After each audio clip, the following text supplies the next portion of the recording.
Bom dia, Carlos. Bom dia, Gabriel. Tudo bom? Tá me ouvindo direitinho? Sim, como você tá? Beleza. Tudo jóia, graças a Deus. Bom dia, Clara. Bom dia, Lucas, Vitória. Bom dia. Todo mundo tá me ouvindo direitinho, né?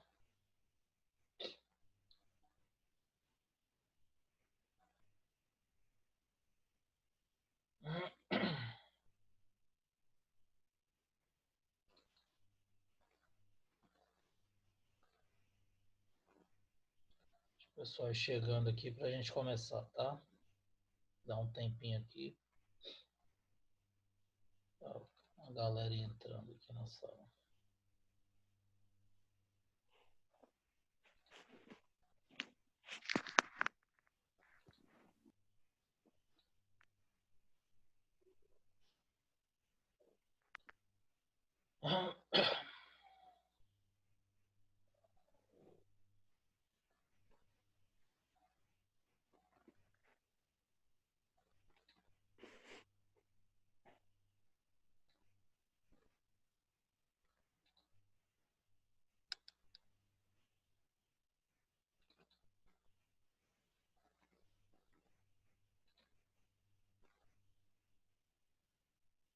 Bom dia, Nanda. Bom dia, Guilherme.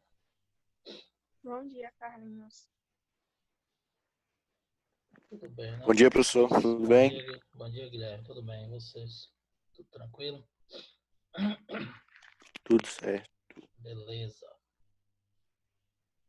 Vamos lá. Cadê o povo?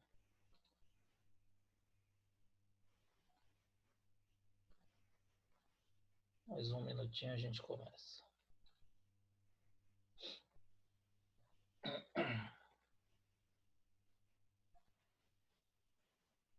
Bom dia, Hugo.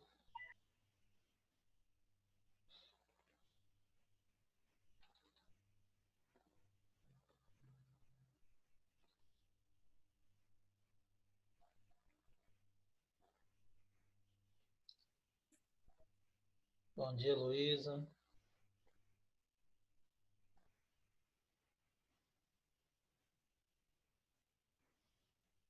Bom dia, Lucas. Bom dia, professor. Pronto, Pedro está entrando aí. Bom dia, Pedro. Vamos começar aí. Conforme o pessoal for entrando, a gente dá sequência. Meus queridos, é o seguinte, nós começamos a revisão de leis de Newton, dinâmica, tá? E aí hoje a gente vai concluir essa revisão de dinâmica. E houve uma mudança aí atendendo a pedidos da nossa metodologia. Então, toda semana, uma dessas aulas ao vivo, a gente vai trabalhar exclusivamente com questões do Enem, viu, Hugo? Em homenagem a você. Hoje tem a questão do Enem aí. Então, essas questões a gente vai Pode deixar, professor.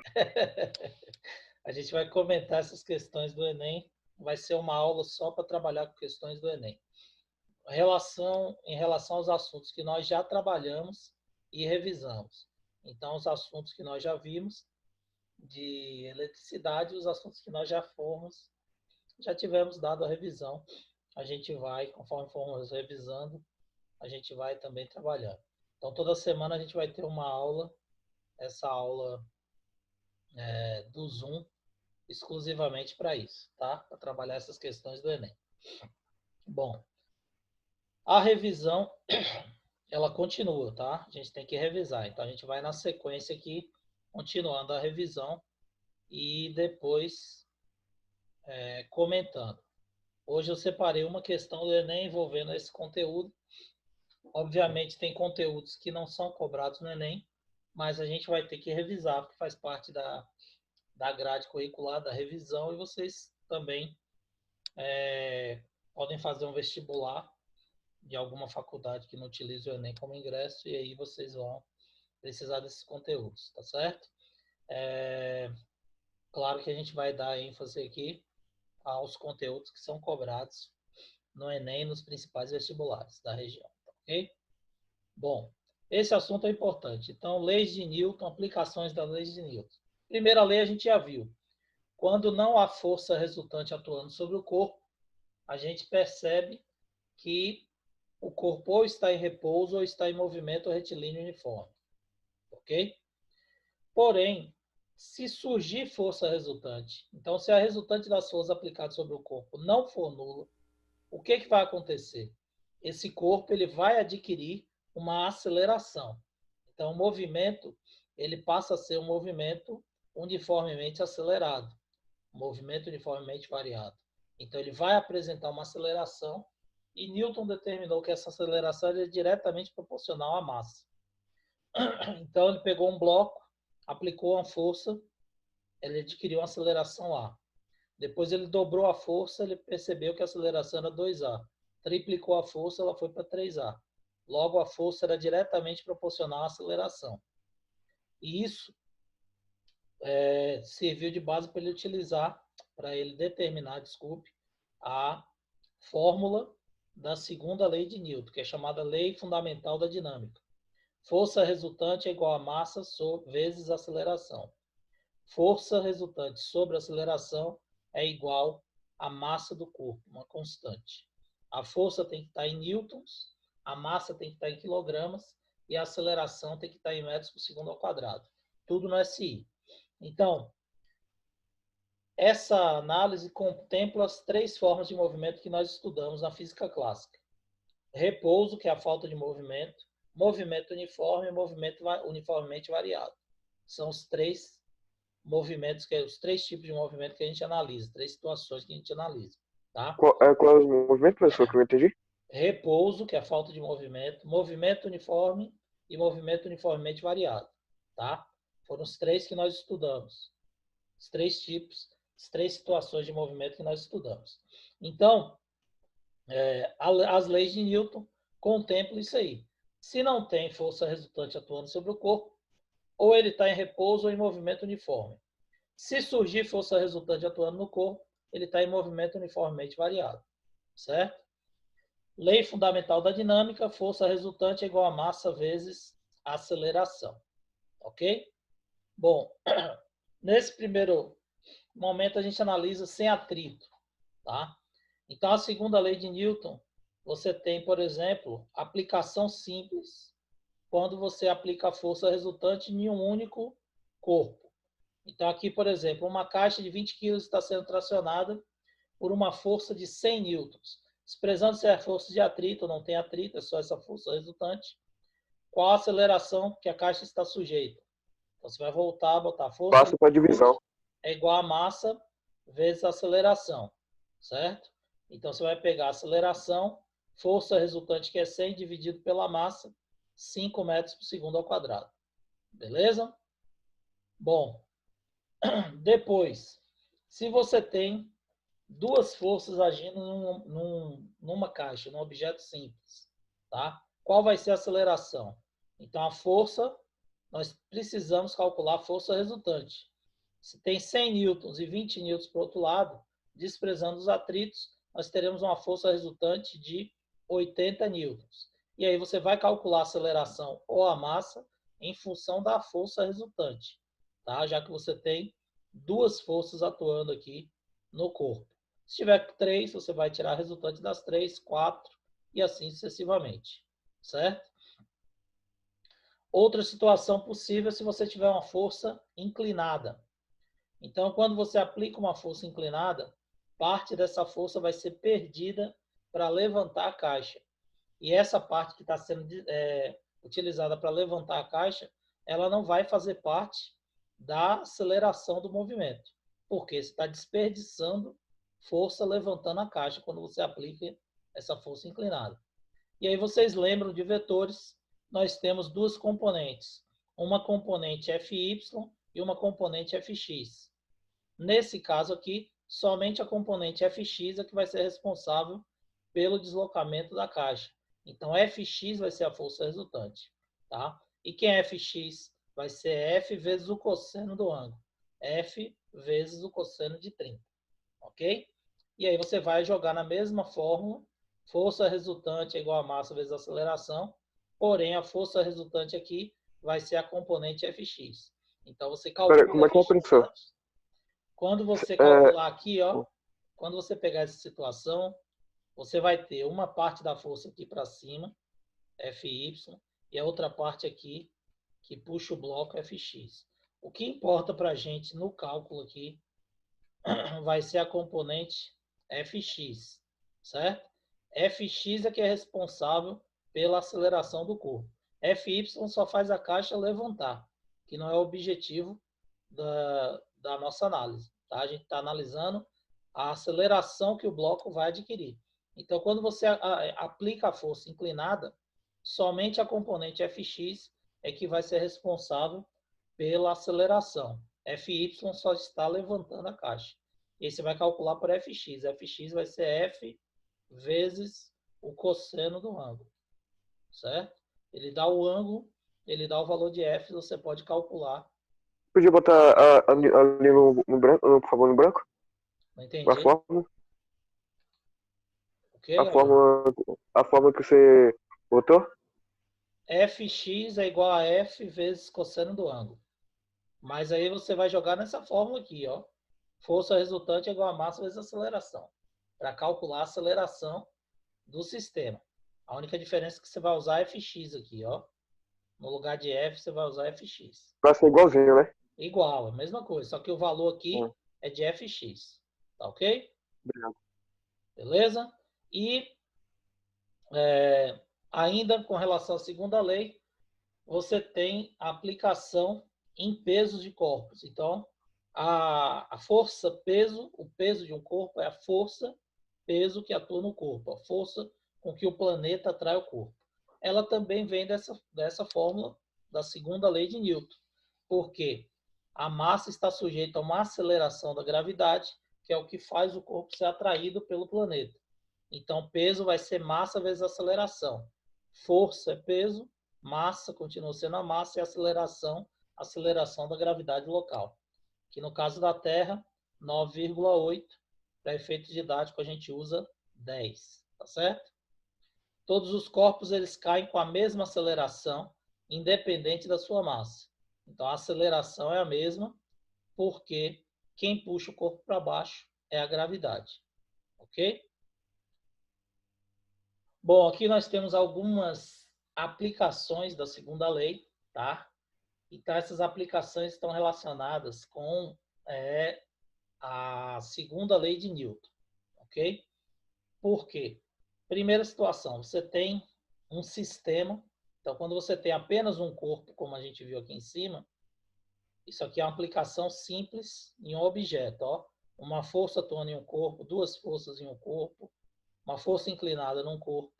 Porém, nós temos aqui dois corpos. Então, dois ou mais corpos já caracterizam um sistema, tá?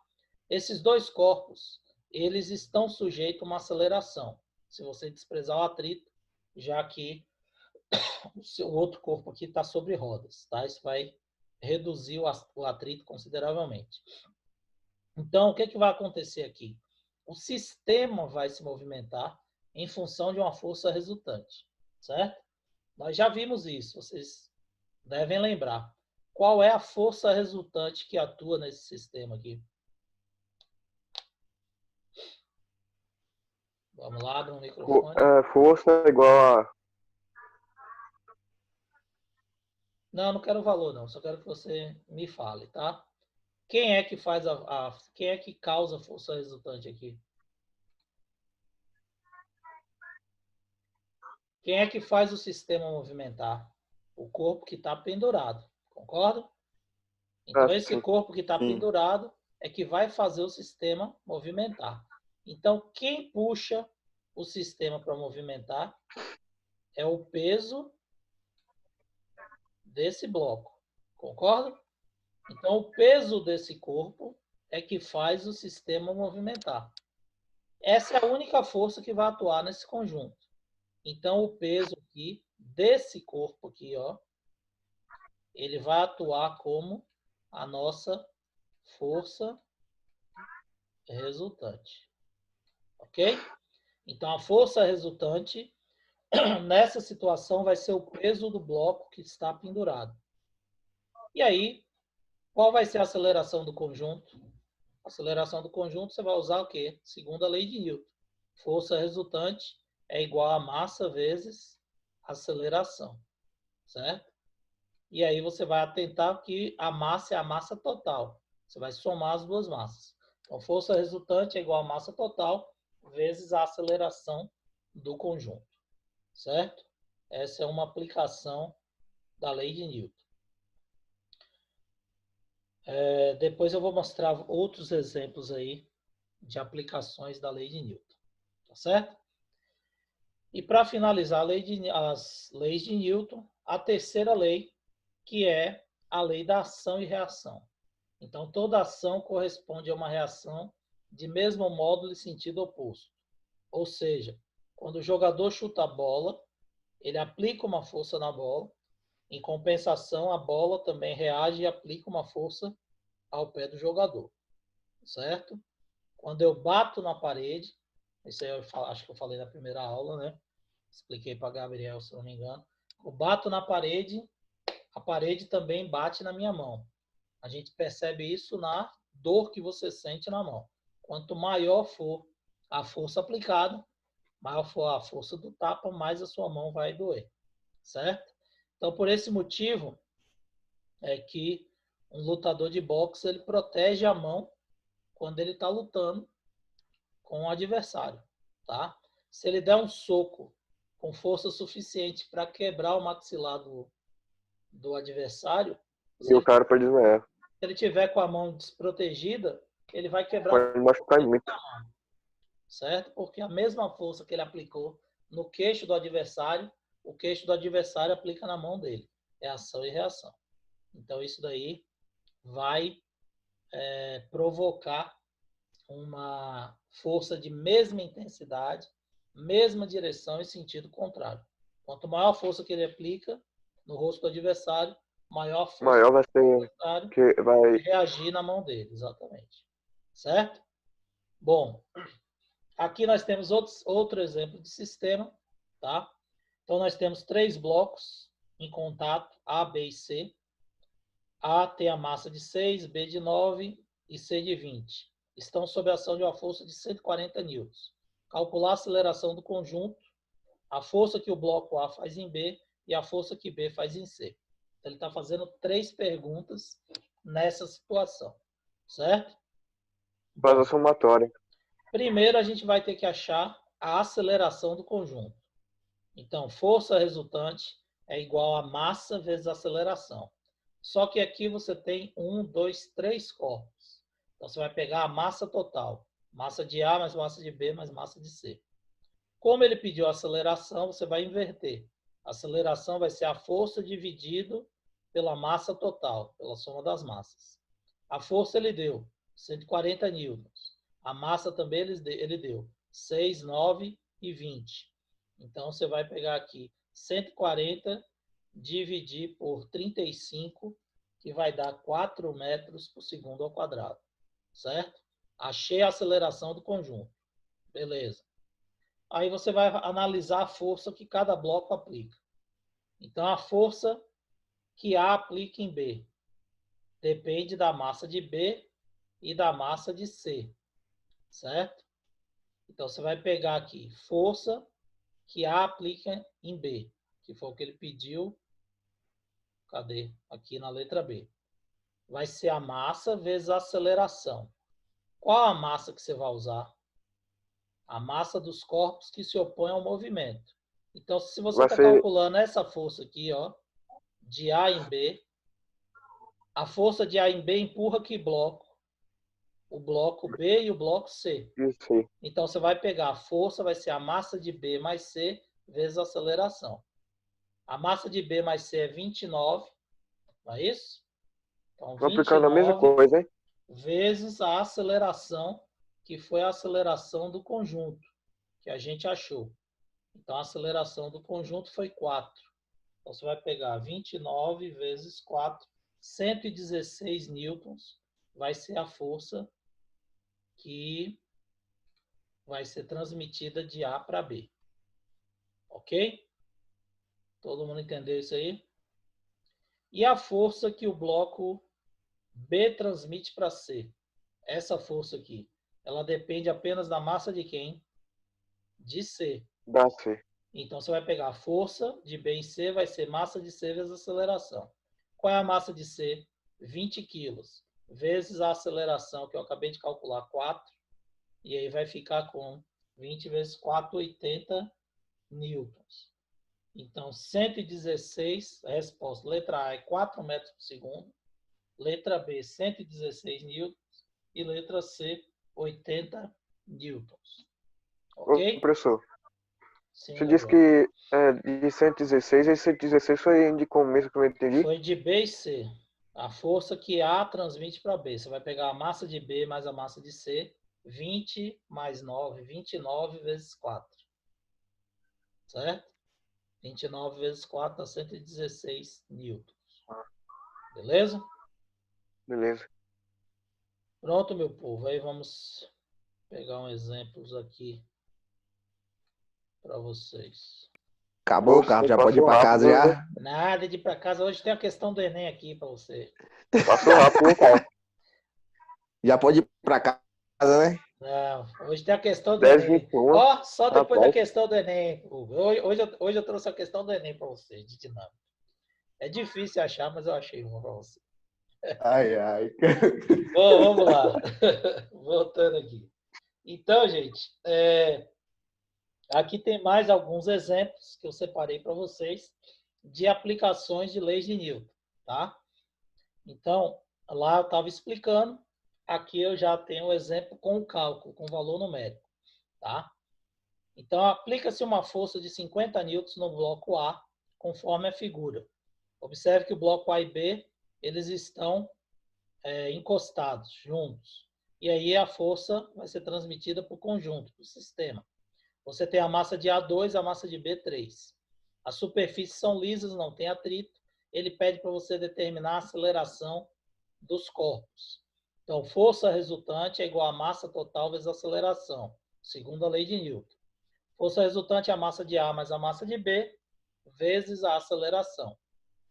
A força resultante foi 50, a massa de A, 2, a de B, 3, você vai somar, e a aceleração que você quer descobrir. Então, a aceleração vai ser 50 pegar dividido por dividindo. 5, você vai inverter, vai dar 10 metros por segundo ao quadrado. Certo? Outro exemplo, você tem esse sistema semelhante àquele exemplo que eu passei lá, tá? Só que aqui com os valores numéricos para a gente determinar o valor. Então, o carrinho de 20 quilos de massa, que é o A, está unido por um bloco de 5 quilos por meio de um fio leve e inextensível, conforme a figura aqui. Inicialmente, o sistema está em repouso devido à presença do anteparo C. Então, você coloca um obstáculo aqui preso ao solo que impede que o carrinho desça. Então, a gente chama de anteparo, esse obstáculo, que bloqueia o carrinho A, certo? Qual o valor da força que o anteparo exerce sobre o carrinho? Então, a força que Precisa multiplicar. tipo uma parede aqui, exerce sobre o carrinho A, tá? Impedindo que ele desça. Então, essa força, ela vai ser igual à força que o bloco B está puxando o carrinho A. Concordam? Então, se pela primeira lei de Newton, força resultante igual a zero, o carrinho permanece em repouso. Para a força resultante ser zero, a força de C que está para a esquerda tem que ser igual à força que o cabo está puxando o A, que está para a direita, para ela se anular. Concordam com isso? Então, se eu quiser calcular a força que C está fazendo em A, eu preciso saber a força que A está sendo puxado por B. Todo mundo entendeu o raciocínio? Então, calcula a força que A está sendo puxado por B, que vai ser a força que C tem que fazer para o carrinho ficar parado. Certo? Então, vamos lá. Qual vai ser a força resultante? Nós sabemos que força resultante é igual a massa vezes a aceleração. Eu disse para vocês que a força resultante vai ser o quê? O peso de B, que é o corpo que está pendurado. Peso de Que B vai é ser igual a 5 quilos. massa vezes aceleração. Não é isso? Peso de B é massa vezes aceleração. A massa vale 5 de B, a gravidade 10, 50 newtons vai ser a força resultante que atua nesse sistema, que é igual ao peso de B. Vocês sabem também que força resultante pela segunda lei de Newton é massa vezes aceleração. Então, força resultante é massa total vezes aceleração. Quem é a massa total? A massa de A mais a massa de B.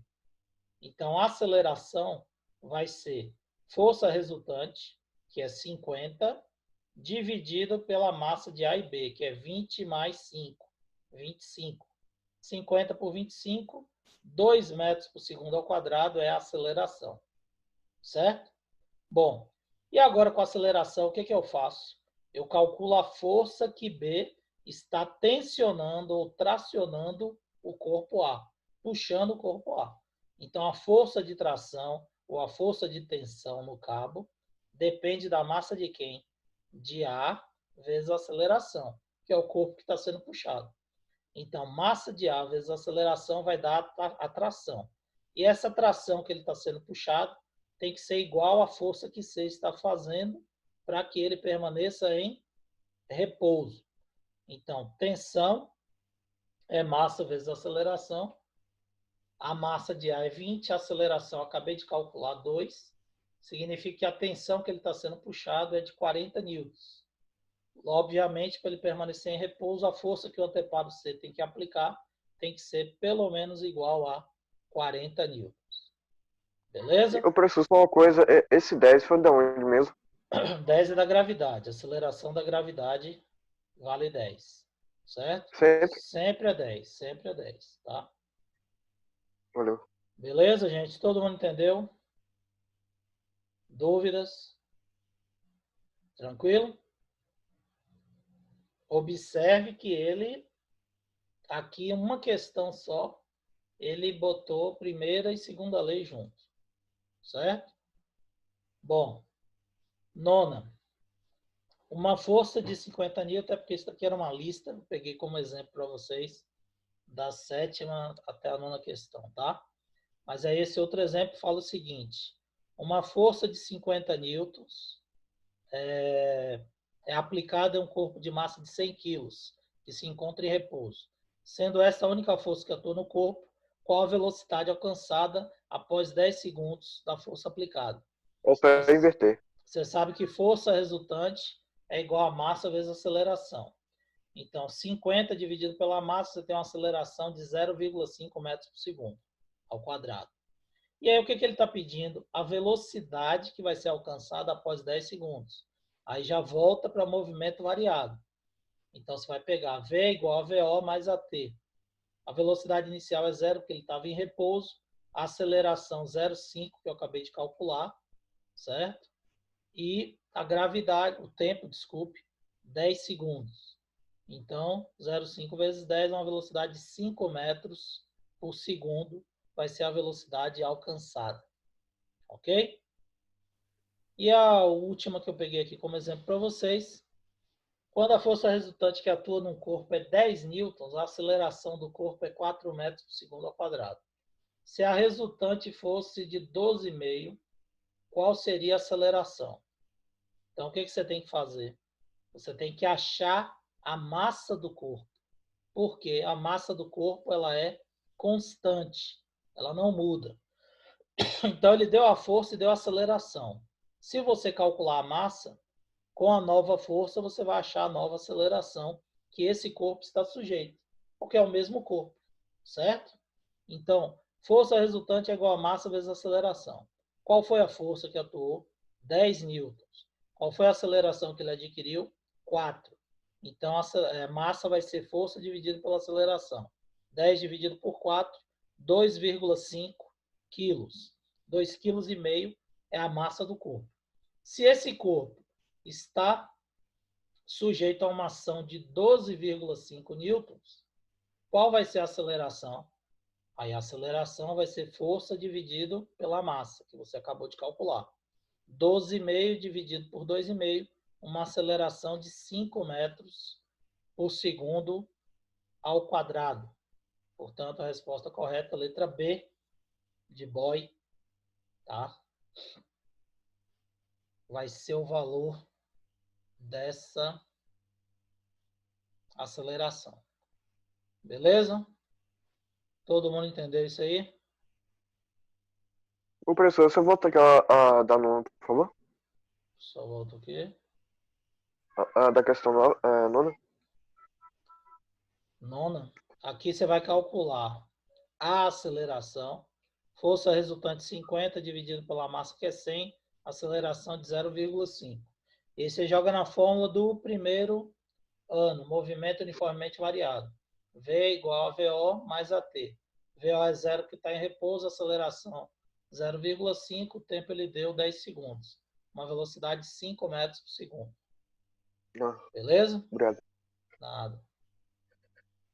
Deixa eu ver aqui, cadê o meu... É isso que eu quero. Espera aí que eu vou botar a questão aqui para vocês. Deixa eu achar aqui.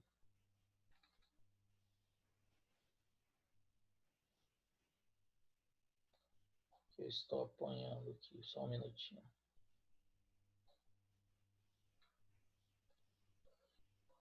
Deixa eu ver aqui.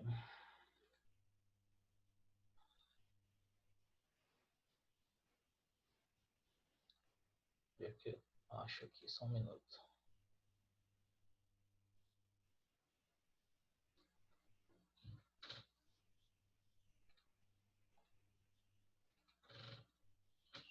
Só um minutinho, viu, gente? Deixa eu localizar aqui a questão para botar para vocês. A questão do Enem, ó.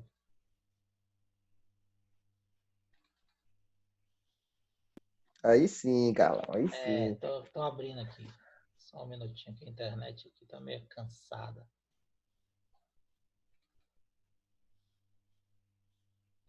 Tô querendo abrir aqui, tá abrindo, só um minuto. Logo, logo você vai ter que meter um implante nesse cabelo seu aí, viu, Carlos? Rapaz, tá feio. Aqui tá bom ainda, ó, que ainda tem mas lá atrás o negócio tá complicado. É a idade, é a idade, é a idade. Mas fazer o quê, né? Não tem jeito, Hugo, é a idade.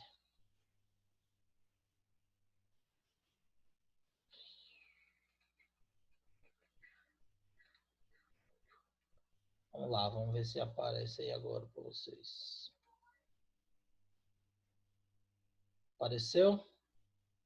Sim, professor. Beleza. Aí, ó. Essa é uma questão do Enem envolvendo dinâmica. Tá? Aí é o seguinte. Como eu disse para vocês, existem assuntos que não caem no Enem, não são cobrados no Enem. Então, outros que são pouco cobrados, como é o caso de dinâmica. Tá?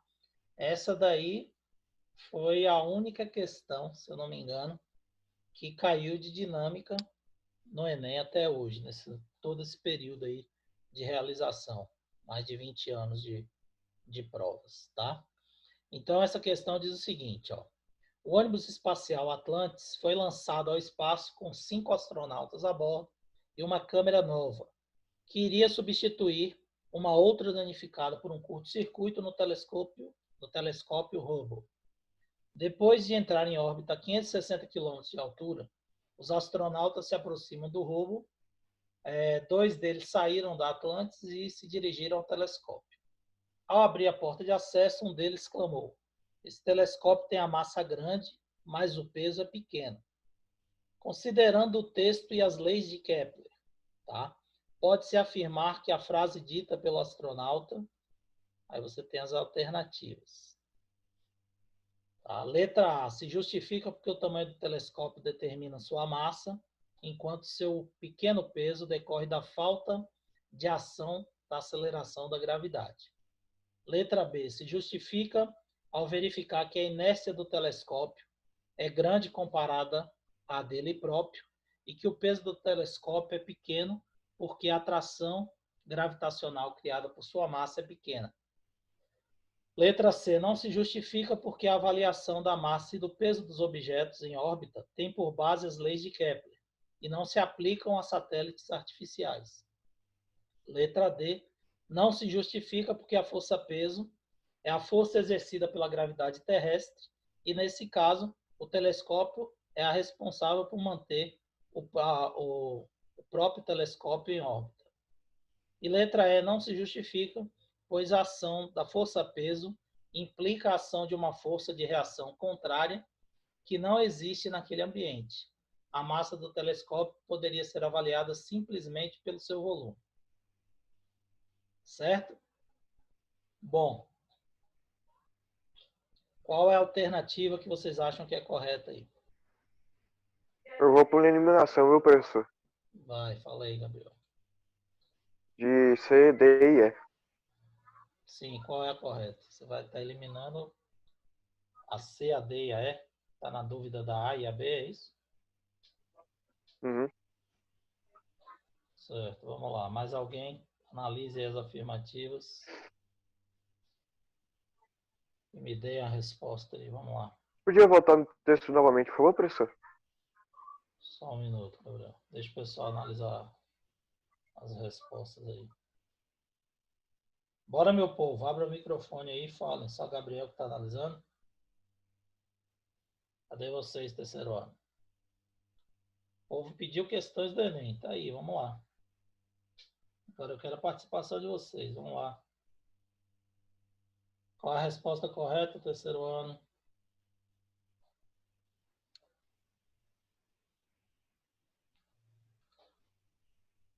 Rapaz. Achou o que, Guilherme? Essa alternativa aí não tem não, Guizão. Sai daí, feio.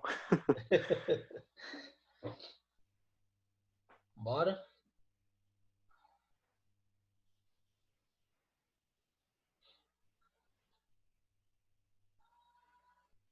Vocês lembram das leis de Kepler?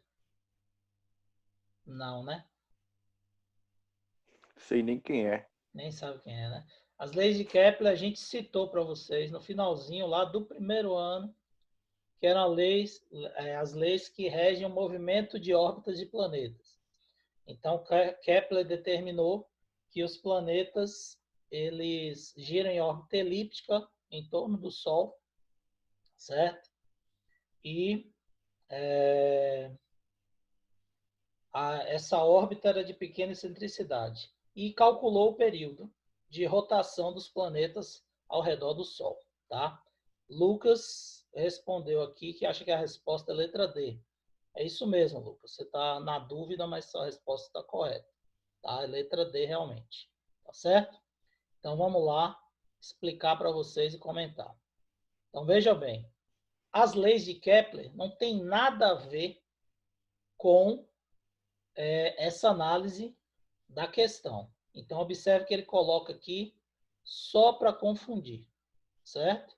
Então primeiro, a afirmação do astronauta, ela não tem nada a ver também, certo? O telescópio tem massa grande, mas o peso é pequeno. Se ele tem massa grande, o peso dele pode ser pequeno se ele estivesse em outro planeta, mas ele está em órbita ao redor da Terra. Então, o que vai justificar isso aqui é justamente o que a gente está estudando, dinâmica, o princípio fundamental da dinâmica. Porque a massa e o peso do telescópio, assim como do astronauta que estão em órbita, depende da gravidade de quem? Da Terra, certo? O peso aparente vai ser nulo porque tanto o astronauta quanto o telescópio vão ser puxados para a Terra com a mesma aceleração, que é a aceleração de quem? Da gravidade. Então, a aceleração de queda do telescópio é a mesma do astronauta. Logo, a sensação de que o peso é pequeno. Nesse caso, a gente chama de imponderabilidade. Quando os dois caem juntos. É como se você pulasse de um helicóptero com a mala na mão. A mala não vai exercer peso nenhum em você, porque vocês